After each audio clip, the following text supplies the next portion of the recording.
केजरीवाल सरकार में दो नए मंत्री शामिल हुए हैं। एक हैं सौरभ भारद्वाज और दूसरा आतिशी। आतिशी हमारे साथ हैं। आतिशी, शिक्षा जैसे बड़ा विभाग मिला है और मनीष सिसोदिया के आप ऑफिस में हम देख रहे हैं, तस्वीरें भी जो हैं वो मनीष सिसोदिया की लगाई हुई हैं। क्या इन तस्वीरों से क्या संदेश देना चाहते हैं दिल्ली वालों को? देखिए, केंद्र सरकार ने हमारे दो सीनियर मंत्रियों को, मनीष सिसोदिया जी को, सत्येंद्र जैन जी को, झूठे आरोपों में जेल में डाल दिया है। क्यों? क्योंकि वो चाहते थे कि दिल्ली में जो अच्छा काम हो रहा है, चाहे स्कूल में हो, चाहे अस्पतालों में हो, चाहे मोहल्ला क्लिनिक में हो, उस काम को रोका जाए।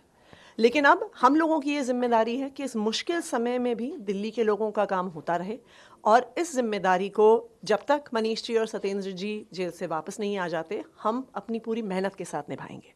आपने आज पदभार संभाला। एजुकेशन एक बड़ा मॉडल माना जाता है दिल्ली और दिल्ली सरकार का। क्या प्राथमिकताएं रहेंगी आपकी? और क्योंकि अब मनीष जी नहीं हैं, क्या उनके काम को आगे बढ़ाना है या कुछ और बदलाव करने हैं आपको जो उन्होंने सोचा होगा? देखिए, मैं बहुत अपने आप को भाग्यवान मानती हूँ कि मुझे मनीष जी के साथ ही एजुकेशन में काम करने का मौका मिला है, उनकी मेंटरशिप में सीखने का मौका मिला है।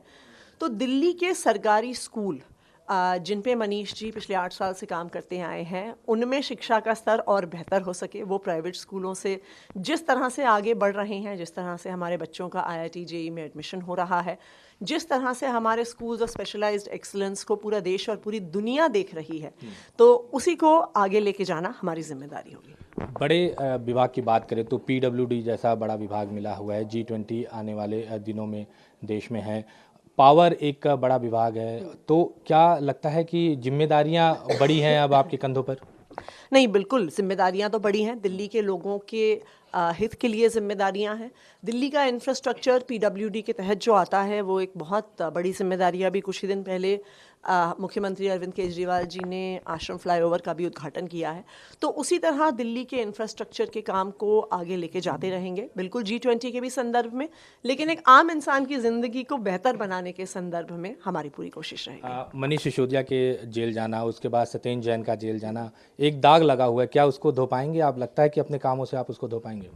देखिए, पूरा देश जानता है कि मनीष जी और सत्येंद्र जी को झूठे आरोपों के तहत जेल में डाला गया है। सब देख रहे हैं कि भारतीय जनता पार्टी के नेता हैं, उनके घर में करोड़ों रुपए कैश मिल जाते हैं और वो खुलेआम घूम रहे हैं।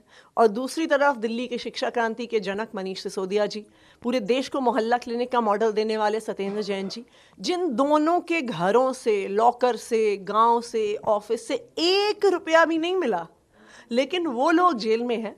तो आप पूरा देश ये जानता है कि आम आदमी पार्टी के अरविंद केजरीवाल जी के काम रोकने की कोशिश की जा रही है। लेकिन मैं भारतीय जनता पार्टी को कहना चाहूँगी, आप आम आदमी पार्टी के कितने भी नेताओं को जेल में डाल दीजिए, हम दिल्ली के लोगों के काम नहीं रुकने देंगे। विपक्ष के नेताओं की अगर हम बात करें तो एक के बाद एक CBI के छापे पड़ रहे हैं। आज ED रेड बिहार में चल रहा है। RJD के एक नेता के ऊपर है कि कविता को ED ने पूछताछ के लिए बुलाया है। तो क्या लगता है कि कहीं ना कहीं केंद्र सरकार जो है वो विपक्ष को दबाने की कोशिश कर रहा है, चाहे मनीष सिसोदिया हो, सत्येंद्र जैन हो?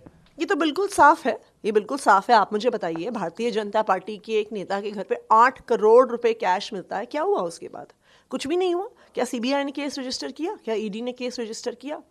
हेमंत बिस्वा शर्मा, जिनकी करप्शन की गाथाएं गाते थे, शुभेंदु अधिकारी, जिसके करप्शन पर भारतीय जनता पार्टी ने 2-2 बार पश्चिम बंगाल में चुनाव लड़ लिया, लेकिन वो भारतीय जनता पार्टी में आते हैं तो भारतीय जनता पार्टी की वॉशिंग मशीन में साफ हो जाते हैं। फिर ना कोई CBI का केस, ना कोई ED का केस।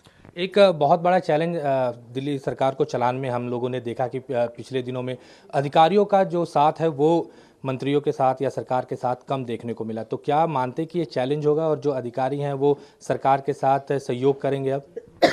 देखिए, हम उम्मीद करते हैं कि दिल्ली के लोगों के हित में, चाहे दिल्ली के मंत्री हों, चाहे दिल्ली के विधायक हों, चाहे दिल्ली के अधिकारी हों, और दिल्ली के LG साहब मिलकर ही दिल्ली वालों के लिए काम करते रहेंगे। ठीक है, धन्यवाद। तो ये आतिशी थी जिन्होंने कहा कि मिलकर काम करना है और दिल्ली में और खासकर जो एजुकेशन मॉडल है जो मनीष सिसोदिया जिसको देख रहे थे, अब उसको आगे बढ़ाना है। नई दिल्ली से कैमरा पर्सन अविनाश कुमार के साथ अमित पांडे, न्यूज़ 24।